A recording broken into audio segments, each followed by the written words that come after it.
So today I will explain our flip book, which is about the evolution of polar bear in Antarctica.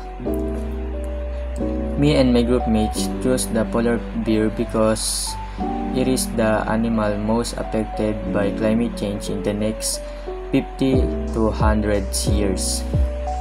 Our flip book shows the transition of Antarctica from thick ice to land because of the melting and defrosting the icebergs due to climate change. As you can see, in the first page, the illustration of strong polar bear with white color and thick skin living on thick ice.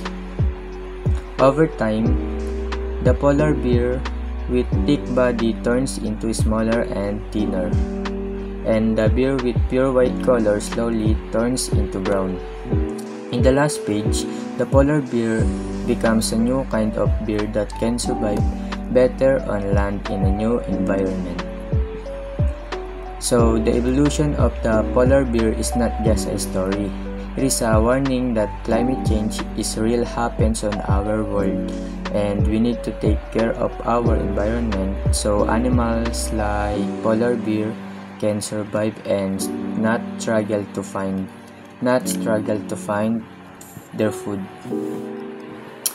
So that's for all today, and thank you for watching. I hope you learned something new.